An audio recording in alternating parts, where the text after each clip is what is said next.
dance, my sweet, beautiful. Oh, this one is good. Let's see. How do I describe that?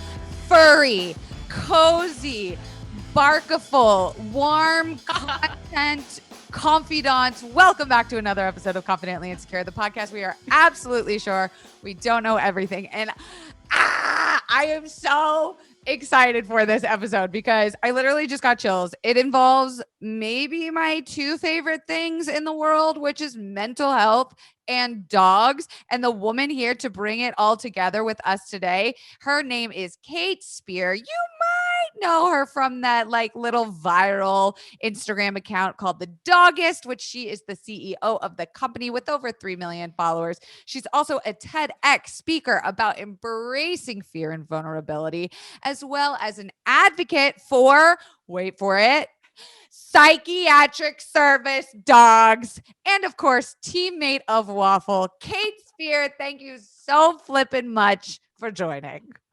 Can you do that every morning? So I just wake up and I'm like, yeah. I would love to. Talk about it. Yeah, way to start the day. Thank you so much for having me. I'm genuinely so excited to chat with you. I've obviously been binging your content. I mean, besides the Doggist, like for Evs, but your personal story and connection to mental health. I mean, girl, you put it all out there, which is just my kind of person. You literally have a TEDx talk called Embracing Fear and Vulnerability. Tell me, what is your personal connection to mental health? Oh, wow. That's a big one. You're going to start there? That's dangerous. Yes, I know. I'm like, listen, you can get the more in-depth version online, sure. And obviously, you know, we're in mental health month here of October, so trigger warnings galore. We pasted all over the walls, but like, just very casually, what's your deepest trauma? Well, I think that's actually a great place to start. But I would first say that my connection to mental health is that mental health is normal. We all have it. It's not a thing. It's an everything. And I think that's something that I had actually the great privilege of growing up believing was really just, there's nothing wrong with this. Oh, it's just part of the body and the mind. I can credit my mom and my dad with that. Shout out, Mom and credit for that. Yeah. Big time. You know, we were the family that talked about sex ed in kindergarten. Mom was like, yep, you got the vagina, you got the penis.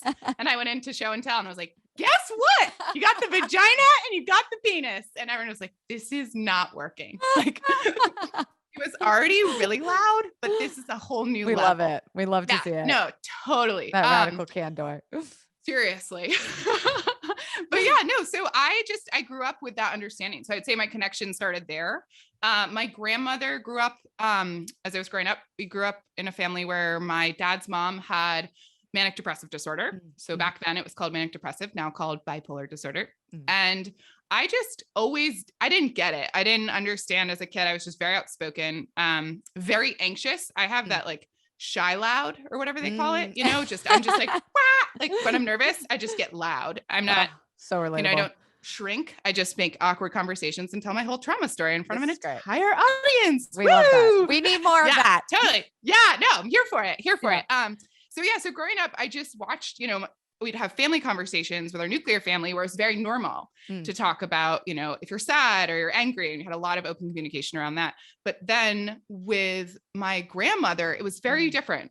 And there was a lot of shame there and I couldn't understand it. And I made a big deal out of it, not surprisingly. And so I'd be the, you know, very cute pigtailed, you know, 5, 7, 10-year-old saying, well, if we don't, grandma's not sick, grandma's depressed, and there's a difference and there's nothing wrong with that. And I kept getting mad that we weren't telling her story because I always thought, what is more impressive than fighting your mind every day?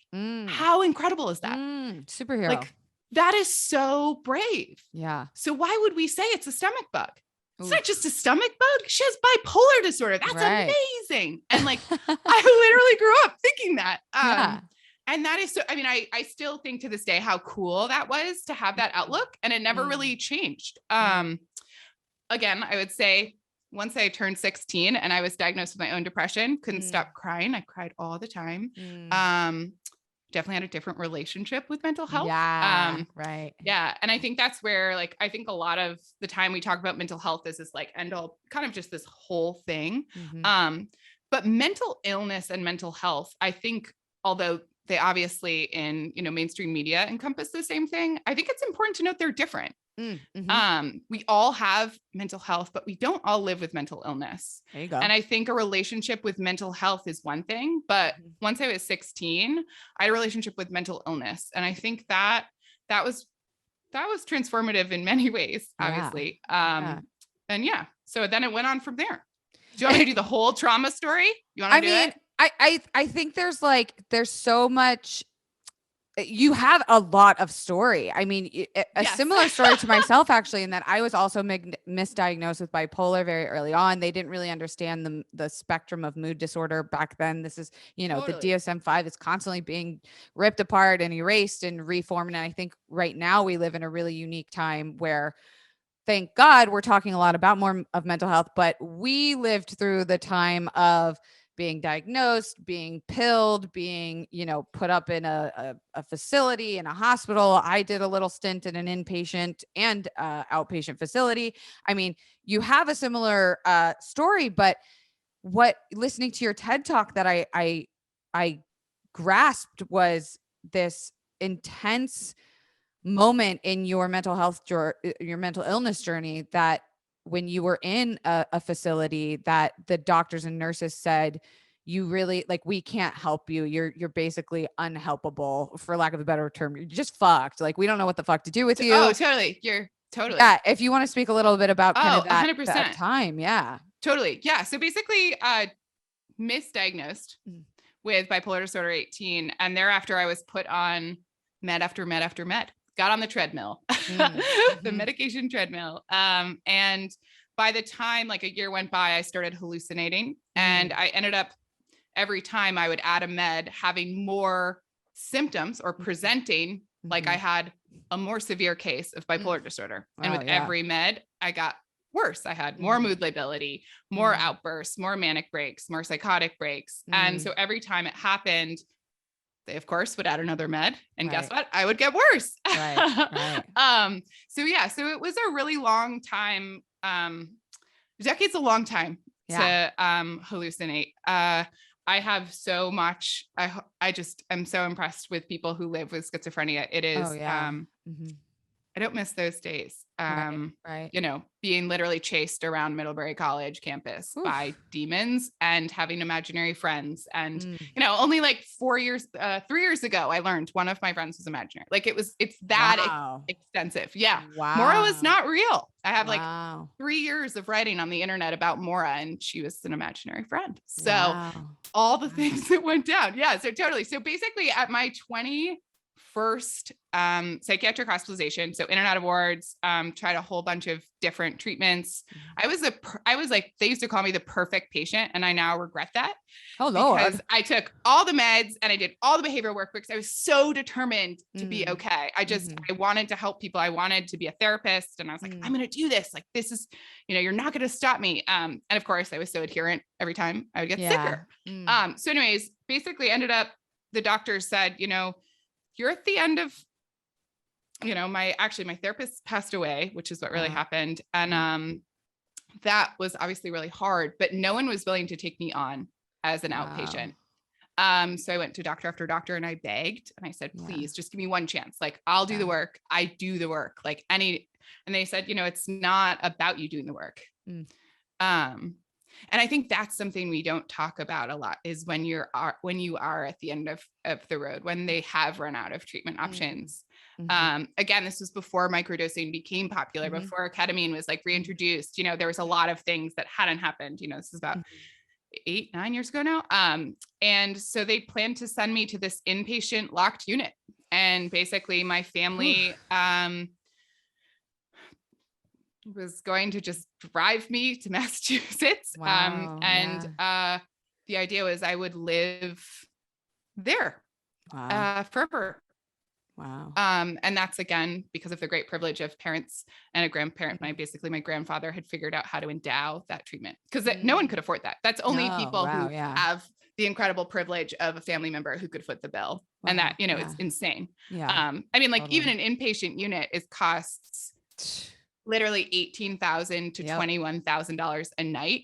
Yikes. And everyone's always like, oh, psychiatric service dogs, but that costs $50,000. And you're like, well, guess what? What's nights the other option? in a ward, yeah, is more than that. Wow. But yeah, so then luckily, amazingly, and again, this is just proof of how broken the system is. I know this is long. Sorry. It's not. This is totally part of it. Okay. You're doing great. You're doing great, sweetie. Did I mention I have anxiety? That is very welcome here. You are in a very safe place. I basically threw a temper tantrum, like a good old 2-year-old, like throwing. I actually threw china, like my grandmother's china across the dining room. It's okay. No one liked it anyways. Oh, okay. Then fuck it. Like it was good. Like kidding on the dishwasher. I was letting it. Never gonna get rid of it. Yeah, like come on. It was actually, my mom always said, she was like, that was the greatest. But I just threw this fit, and my dad, who's a health policy expert, just called in a huge favor. And so he got me an appointment with the head of psychiatry at Dartmouth College, who had worked, all over the country. And he said, you know what? We met, and he was like, you know what? I'm going to give you one chance with this guy, Dr. Candido. He's a trauma expert. And I'm going to see if he's willing.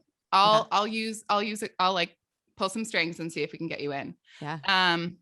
And I went, and after 3 sessions, only 3 sessions. Wow. And he was kind enough to, this time it was very agoraphobic, like didn't go out during the day. I would set my alarm to 3 a.m. to go grocery shopping at the 24-hour, because I was so terrified of humans, like deeply, deeply ill. Wow. And after 3 appointments, he was like, you know what, Kate, you don't have bipolar disorder. Wow. You have, I believe, been living in a consistent medication-induced psychotic break for the last decade. Wow. Jesus. What a fucking moment that must have been. It was such a moment. I was just like, I mean, again, I was so scared I shit myself. So like, just like full on, like that's my kind of like, I am scared shitless. Like that's the little anxiety. Yeah. It was just like a full, and I was like, excuse me, like I have to go. And he was like, no, we're not done yet. He was like, if you want me to work with you. And I remember just being like, oh my God, like my pants, like, oh my God, this is the work. Like, what are we doing? And he was like, if you want me to work with you, you're going to have to work harder than you've ever worked in your life. And I know you take pride in how hard you work, but you're going to have to work even harder. And you have to agree to that because you are an urgent case. You are a case where it's going to take an incredible amount of work. But if you do that work, there might be a chance that one day you will live independently. Oof. And one day you could even have just a part-time job, and you have that choice. And tomorrow morning at noon, you have an appointment. And if you show up in broad daylight, Kate, and you face your fear, I will know you mean it when you say you want to do the work. Wow. So I went home, I took a shower. I didn't sleep a wink because I was just so freaked out. I was like, I have to walk out. But I think honestly that was the turning point. And I showed up the next day, freshly showered, wearing a diaper because I knew it was going to be really shitty. Yeah. Like no, like serious pun intended. And I spent the next year doing intensive exposure therapy. Wow. And he basically diagnosed me with extreme PTSD. His understanding is that I basically have the equivalent of what a prisoner of war has, because I was constantly gaslit in how the treatments work. Cause I would say, I don't think this is me. By the end of all those things in the word, I was like, I am the side effect of a side effect. You guys are wrong. Like I am not schizophrenic, and there's nothing wrong with schizophrenia. This isn't me. Like this is you. And they, and only when Dr. C, told the psychiatrist was like, you actually have to take her off these meds. Wow. So it took about 2 years of deep exposure therapy and med titration. And during that time, just exposure therapy changed my life. I got my life back. Wow. Wow. Yeah. I mean, it's magic. Casual. So Casual and then story. totally casual. And then we get waffle. So yeah. So Oh my gosh. Well, that was going to be my next question because I mean, first of all, I'll make sure to link it below, but I highly suggest everyone go listen to your TED Talk. You get more into that exposure detail. therapy. Yeah. If people totally. are. Yeah. But what I want to know is where do the dogs come into your life? Yes, queen. Yes. Well, actually, they've always been part of my life. Let's get that out there. I'm always team dogs. Like, let's be real. You're team wearing dogs. a sweatshirt that literally says dogs. Yes. Yeah. This is, and it's the new merch, right? This is the new. We've got merch? this. This has got it always. Yeah. Yes. Come and get it. I mean, this is the team you want to be on. Yes. Right? Yes. I was literally at the vet this morning and someone was like, "Oh, really? You like dogs?" And I was like, "Well, if you don't, you're not my person. It's kind of okay." Also, do I like? I'm like, do I like? I don't know. I know they have no idea what they're doing. I was like, don't get started. Don't open this Pandora's box, lady. Yeah. No, dogs. Yeah. So basically my whole life I felt like a weirdo, and I am a weirdo. I'm like a proud weirdo. So that's not a problem. Here. Welcome. Yeah. Hello. It's nice to have you. I am a dork. I am a goofball. I like go between being like a very sincere monk, like priest person who just is very intense about how mental illness is portrayed in the media, and like get very like cynical and angry and like proselytize that.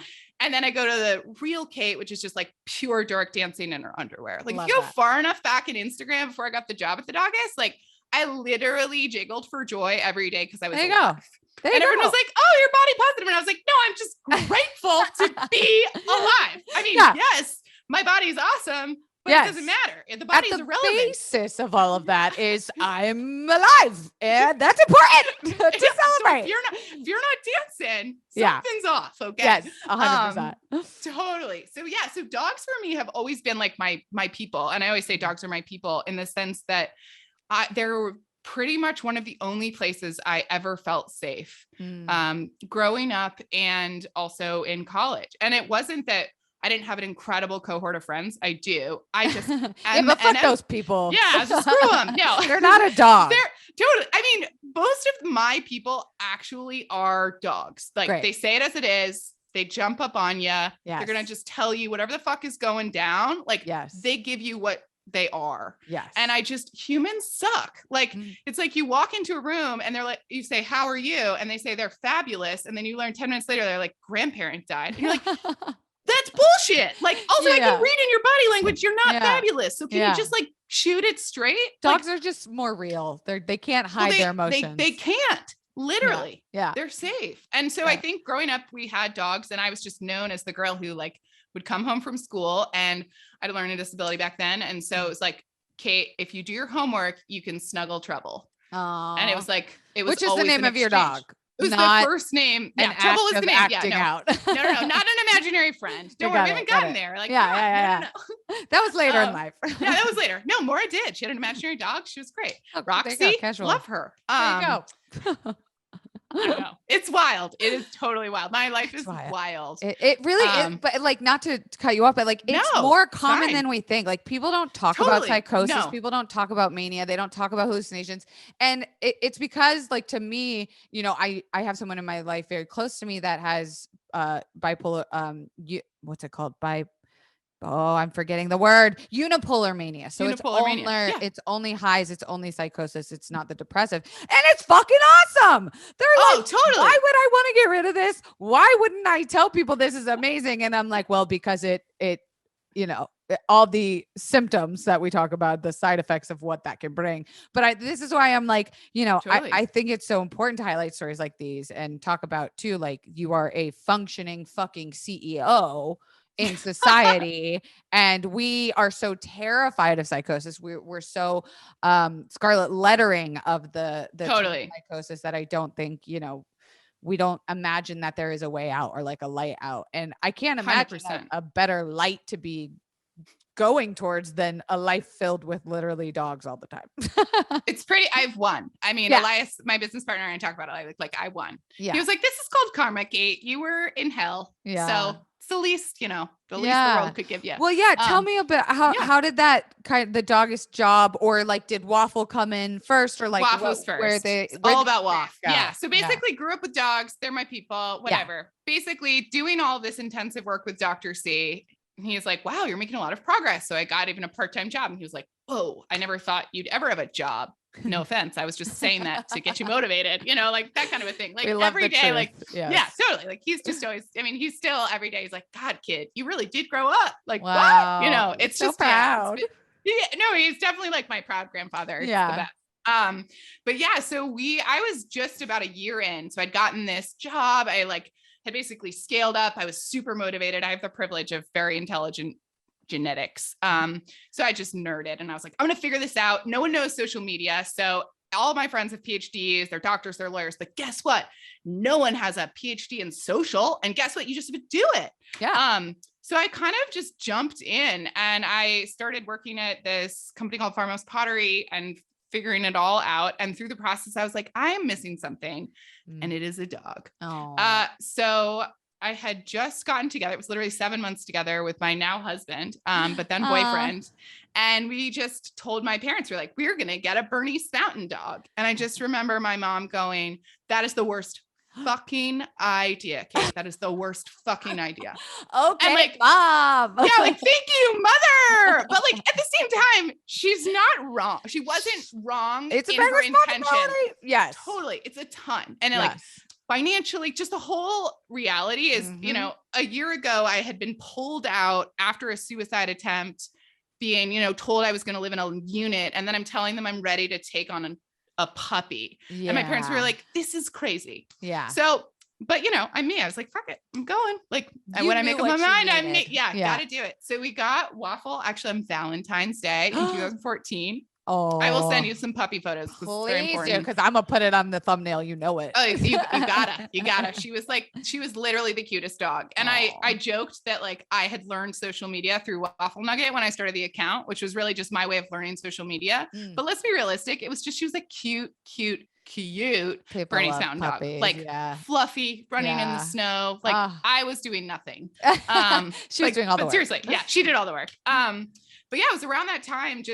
I basically started learning social media, doing that. And in being more in the space, I got really mad and I was really angry. And I was like, the dog's fun. This is awesome. Following the dogist, love this. But why is everyone pretending their life is so great? Everyone is going through stuff. And at that time, I was still hallucinating. I was like, this is all it's all a lie. And I'm so tired of the lies. And having spent, so much of my 20s watching the world grow up, watching my peers get married, watching my peers have kids, watching people follow their dream job and go on that trip. And I was wearing diapers in a locked psych unit. And I was like, that sucks. Some things, yeah. Yeah. That's not, I don't want to do that. I don't want to be part of the fallacy that it's, that life is only simple, one thing. Yeah. And so I started slowly and gently. Actually, Dr. C used it as exposure therapy. Again, mention it in the TEDx talk if you want to learn what exposure therapy is. But basically, I would do what scared me, which was telling my story. And so I started sharing that I had panic attacks. I started sharing that I had, all of these symptoms of mood lability and PTSD. And every single time it happened, I got flooded with messages. Me too. You just, I remember one of the times I had just, starting to share more and more. And it was a few months in, and I got this note that said, thank you, Kate. You stopped me from pulling the trigger. Oof. And I just, wow. Yeah. That's and a huge message. It was a lot. Yeah. And I was like, this is what I'm meant to do. I'm meant to show up exactly as I am, with the truth that there is nothing wrong with mental health or mental illness. It's simply human. Yeah. And life is a both. It's both the joy and the dogs and the, oh my God, yeah, the whole thing. And it's also crying and having a temper tantrum. And it's, whatever, 3 weeks ago, I threw a fucking jelly jar at my husband's head in a PTSD hypervigilance state. But that's part of it. Yeah, that's part of it. Totally. It's not a bad thing. It's not, there's no morality. It's more common than you think. Exactly. Yes. It's just emotions hidden. are human. My sweet confidants, it is Mental Health Month. We have got all these beautiful guests talking about mental health. And if there's one thing that I will always shout from the rooftops, you already know it. You listen to this podcast, you know I'm going to tell you that you need to be using BetterHelp. Baby, BetterHelp will assess your needs and match you with a licensed professional counselor, therapist in a safe and affordable environment. It's just like one of those dating apps. You put in what you're looking for, they give you some options, you find someone that you think you want to like and talk to. And if it doesn't work out, you can always switch counselors at any time at no cost to you. The best part about BetterHelp to me is that I can do therapy from the comfort of wherever I please. Sometimes I do it from my bed. Sometimes I do it from my office. The point is, I never have to go into a waiting room ever again. And especially when you live in Los Angeles, that traffic, ooh, this is such an appealing part of therapy with BetterHelp. In fact, so many people have been using BetterHelp that they are recruiting additional counselors in all 50 states. And I want you to start living a happier life today. As a listener, you'll get 10% off your first month by visiting betterhelp.com/CI. Join over 1 million people taking charge of their mental health. Again, that's betterhelp.com/CI.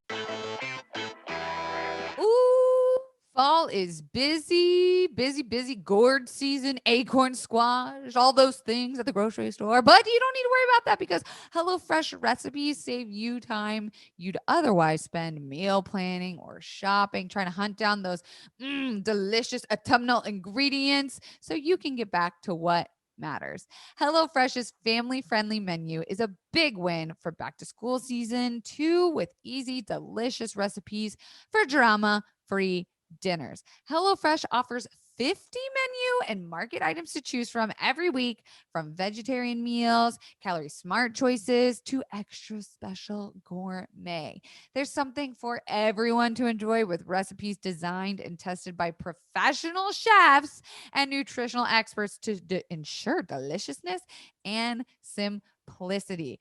Honestly, I love HelloFresh. I personally use them. I cook with Jared. Sometimes I make him do it and I watch him when he's like in a sexy little apron. Again, I love any of their autumnal ingredients and the fact that it's like ready to be used. It's always fresh. I feel like I've just been from the market and it always tastes so delightful. So I want you to go to hellofresh.com/confidently14 and use code confidently14 for up to 14 free meals, including free shipping. Go to hellofresh.com, America's #1 meal kit, and go to /confidently14 and use code confidently14 for up to 14 free meals, including free shipping. Go get it. Exactly. Yes. People hide it their whole lives. And I'm sure it's so refreshing to like, I that's exactly how I started at when I was at BuzzFeed. I made a video that I was all voiceover and I thought I'm going to put this out and it will be out in the world and no one's going to know it's me. It's this like anonymous video. Immediately the comments were like, oh my God, I had no idea. Kelsey Darragh, the person who works at BuzzFeed, who is definitely this person, lived with all this. And I was like, oh fuck, because I didn't want that attached to me as a professional. Totally. I was like, this isn't going to help me. This is just going to come up now when people Google my name. And it was the complete fucking opposite. Like my entire career was based on watching people receive that information and coming to me saying, same, me too. Me too. Literally the exact same situation. And I know the feeling you're talking about of like, it's almost like a relief to go like, totally. Fuck, I really wish I didn't have to go through all of that fucking shit to be able to get here to be a mental health advocate. But goddamn, I wouldn't be able to be here if I hadn't gone through literally the depths of hell, like crawling through the bottom, like rock bottom, as they say in therapy. Like literally. Yes. Yeah. Totally. It must have been such a game changer for you. I mean, and what you've done with it. Yeah. Yeah. No. It was and it still is. I still think I think one of the things you were actually mentioning earlier, just this concept of like psychosis and mania not being discussed. I think one of the things a lot of people actually ask me these days is they're like, well, why haven't I heard about you? Like, where are you? And I'm like, well, I was psychotic. We don't talk about that. Like if I had panic disorder or not saying anything less, but it's like, It's just that you don't go to that place. You There's don't a go. line. We talk about that all the time. They're like depression, PTSD, anxiety, very cool. Psychosis. You're like, oh, canceled. Can't do You're that. We're not fucking going to go. crazy. Yeah. Literally. And I mean, and that's okay. You know, I hold space for that. Like, I totally recognize, I think, you know, at the beginning, like I would say when I started doing this and after that, you know, I got that message and I started getting more, I got way more outspoken and I was loud and proud. I mean, definitely proud of the resilience for sure. Yeah. And then I would say, you know, I got waffle and my PTSD got really bad. And there was just this point where I realized I couldn't fight for my well-being and share my story online at the exact same time. And the act of service, which I love doing. I think I fervently believe solidarity stories are service. Yes. And that's one of the most powerful things a human can give is their story and offer solidarity to another person. I just needed to step back for a while. And so that's where I think the last, like, I would say 3.5 years, been me and or almost 4 years, almost the doggiest. I'm the like, pandemic what time? was I know, like, what happened? I'm like, come on. It wasn't a real year, even though it added to the timeline. It really wasn't. Yeah. I know. I'm like so disoriented, but but anyways, got waffle and the most magical things started happening. And this is just where dogs are just so much cooler than humans. Sorry, humans, love you, but no. I think most of the audience listening to this is going to agree with you on this whole. Okay, good. At least it's okay. As long as we have some cat people, but like we'll take them. I'm for okay this with that. I'll take that. Yeah, as long as you're also a dog person. Yes, you know, it's like 100%. As long as it's a both, we're cool. It's not like an against. It's not a versus. Yeah, exactly. Anymore. It doesn't have to be. Yeah, there's no contention. No, except for dogs are better. But you know, there's no. But contention. you know, we don't. You know, we cover the cat's ears. Yeah. So we got her again, not easy. Again, my parents had to help out plenty. They love Shout out mom and dad. That in my face. Thanks, mom and dad. They weren't wrong that I needed their help. But she started actually doing what I used to call the fluff bombs, where I would, just before I would see a hallucination, she would run and hurl herself on top of me. Wow. And it was incredible. And of course, my now husband, who has a PhD in environmental science, I'd be like, you won't believe it. Waffle fluff bomb me. Like, she can tell when I'm going to hallucinate. And I just remember Dave being like, you know, just like the typical, like, put the hand, like, honey, like, you're like, we need to get you back to the ward. You're like being like, should I, like, literally, no, it was like, should I call your parents or Dr. C? And I was like, no. Like, no, you gotta see it to believe it. Totally. And like, you have to understand, I mean, whatever, 7 years ago when this was all going on, this was before there was like this resurgence of service dogs, and you see them a lot more on college campuses and such, but it was not normal. Like guiding eye dogs for sure. There were maybe, you know, there were limited, there were 2 programs in the country at the time actually that had veteran PTSD dogs, but no one had ever been like, oh yeah, psychiatric service dog. Totally. That's normal. Thing. No, that's not a thing. Yeah. No, not a thing. So I, of course, being my stubborn self, just was like, okay, my entire family, they're all scientists. They all love data. Wow. And I was like, well, guess what? I can spreadsheet like you. Like, what? You can't spreadsheet? I can spreadsheet. Fucking watch me. So I literally kept track of all of my hallucinations, and I kept track of all of my fluff bombs. And Waffle, it turned out, was cueing every single one that she was nearby. Holy shit. Yeah, it was insane. And I just remember that moment of being like, oh my God, my life is about to change. And that, again, I think Dr. C was like the first moment, like that first opportunity. But living with hallucinations is something that there aren't really words for it. You know, like mine are very graphic, and were very graphic in nature. And it's really hard to live in public life when things are flying at you, or you're seeing your body in a tree or whatnot. And those were the type of manifestations that my mind had conjured.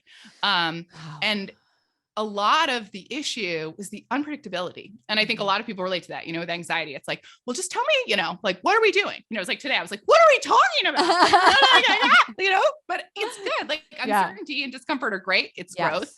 Totally. But at the same time, for me back then, I was too ill and too anxious to be able to navigate social circumstances when in the middle of a conversation, I would be blindsided by this vision. Wow. And so I read a few articles, literally not much. And I was like, Google Scholar. Okay, here we go. And obviously dogs' noses are fabulous. They're the world's best thing. They can smell, I think it's 300 times, 300 something It's insane. crazy. I won't, Yeah. I don't, I'll send you the stat. Yes, I'm like not remembering it right now on a Insert Friday stat afternoon. here. Insert stat here. Just their noses are insane. And so I read enough to be able to realize that seizure alert dogs had been trained based on phenolics. So how the body smells. And I was like, okay, if they can do that, then that's what's happening here. There's a chemical thing that's occurring in my body before I see a vision, and Waffle is picking up on that. So I did what every Vermonter did, every human did, right? Like that's normal. You're psychotic, you're figuring out. I drove to the nearest farm stand and I bought 10 pounds of bacon. Casual weekend in Vermont. Super cash. Yeah. So I literally started training her. Wow. So I took one of my t-shirts after I'd had a particularly bad hallucination. And I'm sure everyone's had an anxious sweat, or if you haven't, I mean, God bless you. Yeah, seriously. Whoa. Like, what is that? Yeah. What is that? Also, you should probably go get that check because that's not. Yeah. Like, seriously. Like, what are you on? You think I'm on something, right? No. Yeah. But yeah, so then I basically, when you're nervous, obviously you sweat differently than when you're working out. We can get into all that. If you want to ask me about that, send me a message. I'm not going to spend 40 minutes describing what happens with cortisol in your body. Yeah. We'll just leave it there. Yeah. But basically took one of my stinky t-shirts, put it in a Ziploc bag, and I would open the Ziploc bag, request a paw. Waffle would give me a paw, and I'd give her bacon, her favorite thing in the world. And I did this over and over and over again. And I did it consistently for a year. In a variety of circumstances, both in our, cabin at the time and then outside. And I trained her nose. I literally trained her nose to smell my body and this change in my body. And she generalized it. She got it down. So right now she literally can be, the farthest we've ever had is half a mile away that she'll come back.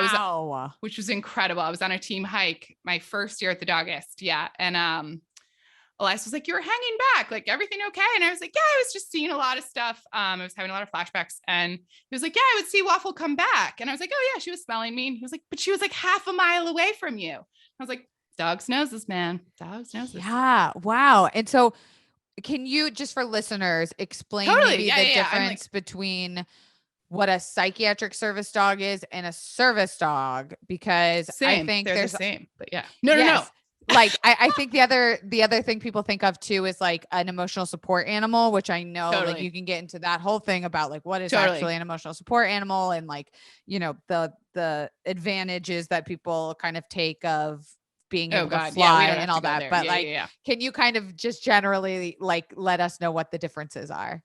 For sure. Yeah. So it's a very simple breakdown. There's 3 in the United States, 3 delineations of dogs in the kind of emotional help space. There's a therapy dog, which is a certified dog that's been trained to help all types of people. It's generalized. There's a certification attached. There's an emotional support animal. That's just a dog that you literally get a letter from your supposedly psychologist or psychiatrist, or in this modern day, some janky website online. Google. And yeah, literally that's that. Then there's a service dog, and a service dog. There are many different types of service dogs, although we don't talk about psychiatric service dogs as if it's like a thing. We think of it as like, oh, that's an anomaly. They're actually like, there's just one understanding under the ADA, which is the American Disabilities Act, of a service dog. And that's a dog that has been task trained to assist a person with a disability. That's it. They're just task trained. And there are no, and a lot of people don't understand this, there's no certification process in the United States. There's no test you go under. There are public access standards. So Assistance Dogs International is the governing body of assistance dogs worldwide. And assistance dogs can be, that's just kind of how they're lumped in. Sure. But so there is a public access test that they determine. But basically the only thing an individual with a disability needs is to be able to say, this is my disability, and these are the 2 or 3 tasks that mitigate that disability. So yeah. So I had the confidants will remember Barry, our first foster dog a couple years ago. He was, I just knew he was more special than most dogs. So I was like, you're so fucking smart. The same thing with like Waffle fluff bombing you. I was like, you and I are like soul bonded in a weird way that like I can't explain to people. And we started to train him for when I would start picking my eyelashes. I have the trichotillomania, and that's kind of like my anxious tick, if you will. And we started to train him to put his paw on me whenever he saw that happening.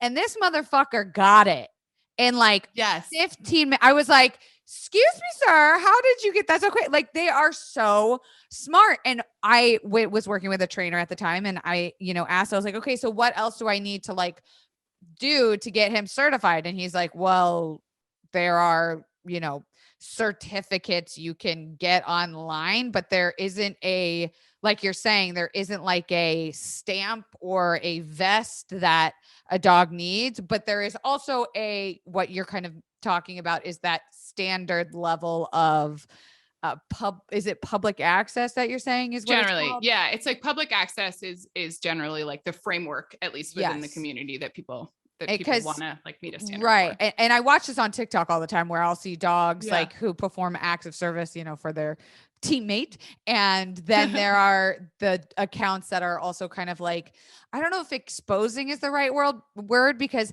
I always think like we don't know someone's situation. Like we don't know if maybe their dog is new in the training or is usually only at home. Like, how can we as a society start to embrace like the idea of service dogs beyond a visible disability, without being so like judgy McJudgersons about it? Or do we need to still be a little judgy McJudge? I don't know. No, I don't know either. I mean, I will say, as someone who's like, amazingly, I still feel nervous. Like, even with what I've lived through, it's like, oh, I've hallucinated for 10 years. It's like, oh, that's not real. Like, what? Like, what's that? It's like, it's like, okay. Like, I mean, I entirely lost my 20s, and I still get nervous going out in public because of people who judge. So I generally say that when in doubt, give someone the benefit of the doubt. And like, kindness goes places. And the people who are fucking with the system, first of all, I'm just going to say it. Sorry, mom. Fuck you. Because it's really hard to live with these conditions. Right. And like, that's not cool. And so I think one of the things that I'm most frustrated about most of the time is that Waffle and I, as a team, we're not shown grace, because I present high functioning and able-bodied, which I am. And guess what? I also have a disability. And so in those moments, especially after COVID, where we spent almost a year and a half without being in public spaces, people be like, oh, she's one of those. That's a faker. Being like, oh yeah. So what's your disability? Right. It's like, and that's really, really hard, especially for someone who has anxiety, any condition really, that is hard to talk about publicly. It's like and another addition of it. It's exactly the shame level. And I think like, because using the dog is so helpful, I think also in media, we've been trained, no pun intended, to think that like service dogs can only be like labs, or like short-haired chocolate labs, or like a golden retriever, right? Like, there's no I mean, you have a fucking Burmese mountain dog. Totally. And that actually is a total anomaly. So it is good to note that like generally service dogs are those breeds. So they're English Labradors or golden retrievers. And that's literally, and I mean, they're called the Fabulous Four. So you'd also include poodles and German Shepherds. Yeah. So those are considered to be like the 4 standards of working breed. And if you're like super hyperactive, I think you could probably train a collie, but you got to be like running 20 mios a day. Yeah. That dog is way too active. Yeah, I'd be like, sit down. Like, hi. Like, I'm like, this is not working for me. Yeah. Refuse to meet your needs. I need you to meet mine, but I refuse. That wouldn't really work out. So wait, hold on. This just got cut off. Oh no. It's not cut off on my end. Oh, okay. There we go. Okay. I can still hear you. You're still love clear it. Okay. Perfect. Anyway, so I trained Waffle basically. Yes. And then everyone was like, oh my God, please come speak at our event. And I went to an event, and Elias, so he says, was like, oh my God, I need to meet this woman. So he came up in the middle of a snowstorm, and we literally just went for a walk. And I told him pretty much that, I mean, honestly, I think the direct quote is, I think you're an idiot. Like, why haven't you built this into a bigger company? But And again, Elias is the photographer the who photographer. does the photos for the Doggist that Exactly. on. Yes. And Thank you're you. like this social media queen at this point too, with what you've been doing with Waffle. And it just seemed like the amalgamation of everything you've been gone through, you know, storytelling, social media, dogs, mental health, that relationship to me just makes so much sense. So to hear you go like, why would you talk to me? Why haven't you built this into a brand? It's like, well, yeah, duh, you were the missing piece. Well, thank you. I mean, he now says that, which I should get on like record because he's very quiet. Count it. Count it. Yeah, This is the check record. it. Yeah. Yes. But yeah, so my day is a dream. We tell stories. That's what we do. I really think stories are medicine. I think somewhere along the way we got really lost and thought it was only came in the form of a pill. And that's just not true. No. As both you and I've learned. True. Very true. It does not mean I'm not completely pro medication if it works for you. I still take an antidepressant. There you go. Helps. You know what? No side effects. Lets me do what I'm doing. But truly, I just think there are so many alternatives. And I actually think psychiatric service dogs are one of the most fabulous alternatives. I truly believe that. Yeah. I actually think one of the things that I've been actually writing a lot about, and I haven't even been public about yet, is just, so get ready. Oh people. my God, exclusive. Everybody pay attention. It's just that the very idea of a task built by the ADA, understandably, there are terms included in that about how task training cannot be companionship, that companionship is not a task, that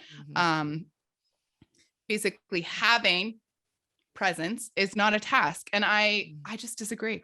Yeah. I totally disagree. For individuals with depression and anxiety, having camaraderie is everything. It's almost like the people writing the fucking rules don't have a dog. No. Well, not only that, but it's like they've never met someone with mental illness. It's just like, yeah, it's like, okay, so depression is the leading cause of disability worldwide, but heaven forbid we give them a dog and help them get out the door.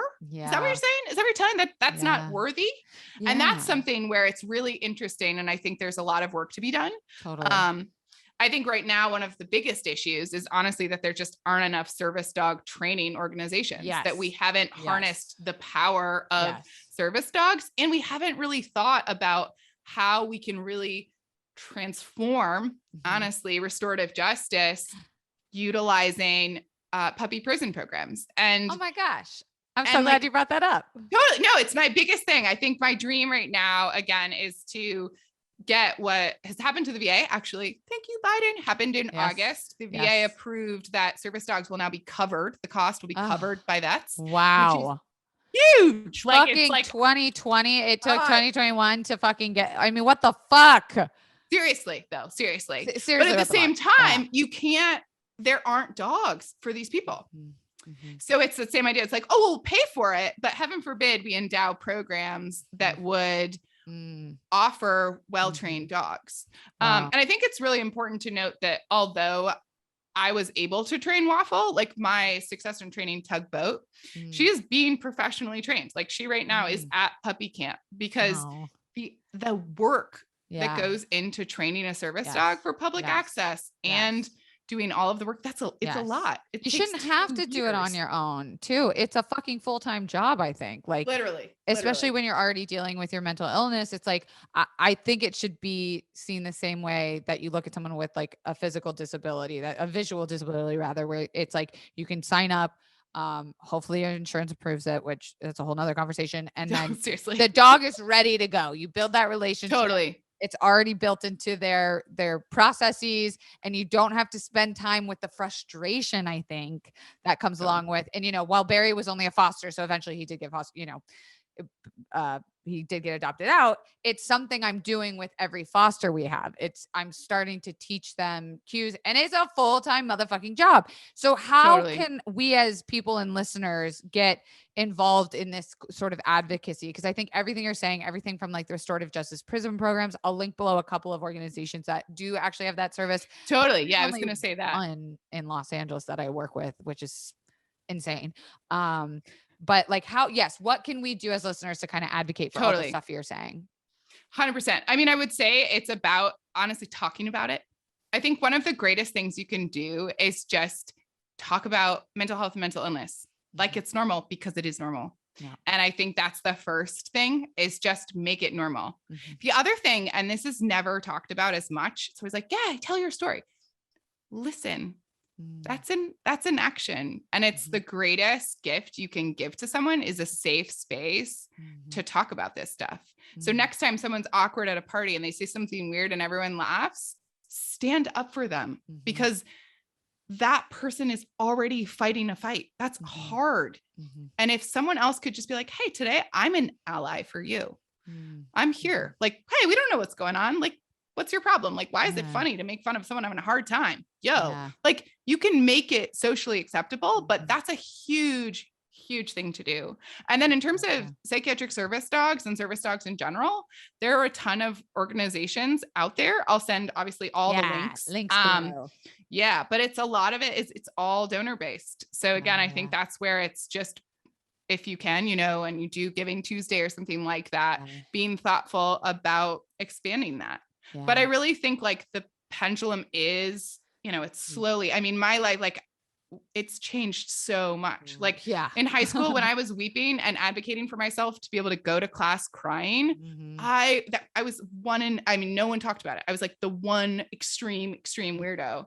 And now people at least talk about it. Yeah. So I think it's really about just keeping the conversation going and really being open with curiosity consistently to other conversations and other people's perspectives, because everyone's got their own story, like you do, like we all do. And if you dare to ask, it's more often that you'll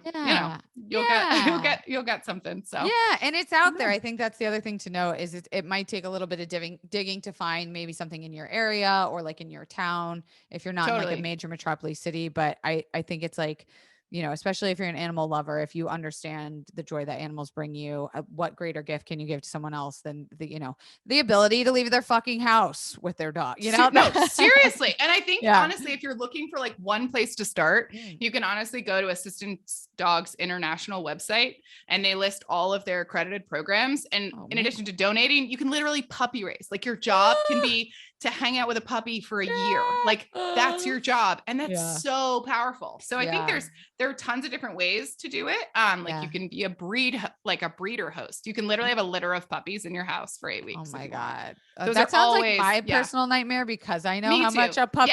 I can't do it. I'm like, no, thank you. I'm like, give me the 12-year-old that was like hit by a car and has one eye. Like that's more my speed, but that's so amazing. And two, like, tell us what's going on with the doggies, because I know you guys launched some new things. There's some events happening. Tell us what's going on with the things. Yeah, totally. Yeah. So we just kind of do it all. I don't know. Everyone's always like, how do you do this? I'm like, I just don't sleep a lot. Yeah. Casual, which is like whatever. Maybe arguably the most important thing in like keeping hallucinations at bay is get some good sleep. So true. My doctor, yes. You sound like someone I know. Maybe. Oh gosh, maybe I don't know. Not a PhD. Dropped out of 3 colleges, so no, far. All good. All good. We have tons of fun stuff going on. I mean, I think the thing I'm most excited about right now is there's 2. I'm going to tell you 2. One, we're in the process of shooting a mini doc about Waffle and her successor in training, Tugboat. Oh my God. And that is, again, it's going to be a longer term project. So we're shooting, we've already shot it for a year and we'll shoot it for another year. So that'll share the journey of both Waffle's experience with me and Tugboat being trained, but then also Waffle retiring. So that's a huge deal. So that project, I'm just over the moon excited about. And then in addition, we've got hopefully some things going with a TV show that'll come out. But then, get all the doggies. Then the most exciting, I think we're doing just online is we've kicked off the Doggist Fund, which is this concept of just empowering nonprofit work in the canine space worldwide. So we really just want to make a big difference. And we've already, done a transport from China, where right now, this past month, we literally underwrote all of this work for the search and rescue team, which is actually a huge deal for mental health. It's how a lot of people who are psychotic and have a manic break are found. They're found by these search and rescue teams. Yeah, it's incredible. You should check it out. I'll send you some links. Please. It's really that's powerful. Impressive work. And like, I'm like filing that away as a resource. Yeah, you're like, okay, I'm going to interview them next week. So yeah, dogs and mental health. Great. Okay. Yeah. And right now we're having rescue month. So October is also rescue month. Oh my God. And so it's like the best. It's literally, I know, I'm in heaven. I'm like, yes. Okay. So right now we're celebrating an adoptable dog day. And like, if you want to be as awesome as Kelsey, like foster makes it's huge. Yeah. All rescues need it. So we're raising funds for these 4 rescues in New York City. You gotta promo the cute merch, because I was on the website earlier today and I was like, okay, I just like dragging everything to my cart. I'm just like, take my fucking money. And not that they need it, but obviously go follow the Doggos on Instagram. But where can people hear more about you and Waffle and Tugboat and your journey? Promo, plug. Give me all the things. Not good at this. That's this is not my forte. So obviously follow the Doggist. Waffle Nugget is our Instagram, and we just share the whole kit and caboodle there. If you're solidly into the mental health stuff, like full on in, you can hang out with me on Kate SPEER. I also have a website that has some of my writing. My book is just years away, so we're not going to go there. I'm currently working on my second, and I want to literally just like read anything that's not my book. Like, I'm just it's a distract lot. Me. It's a fucking process. We can commiserate over that. Yeah. It's like pulling snake venom out. And it's so cathartic, but at the same time, it's like, I got that from like 5 to 7:30, and then I'm going to get up and run a company and be all like cheery. I'm blocking out like 6-hour days to like cry, heave, snot, and then like go back in. It's like, where's my fucking therapist right now? She knows she's on double time right now. So real.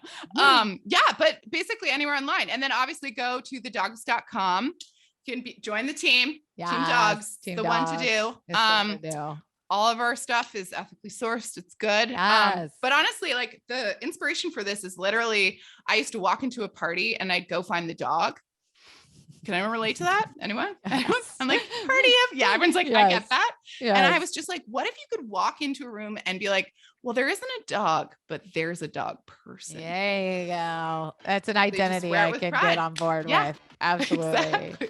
Well, holy shit, Kay. I'm so glad we met, and I'm so glad we connected, and I'm so grateful to you for like not only just sharing your story here, but everything that you're doing in this space, because I think it's so important, so necessary, and like everything your message and morality is behind, we completely fucking agree with and support, and you're just badass, and I hope we can stay connected. And maybe when the mini doc and the TV show and your book is all out, you can come back and share with us what you're up to.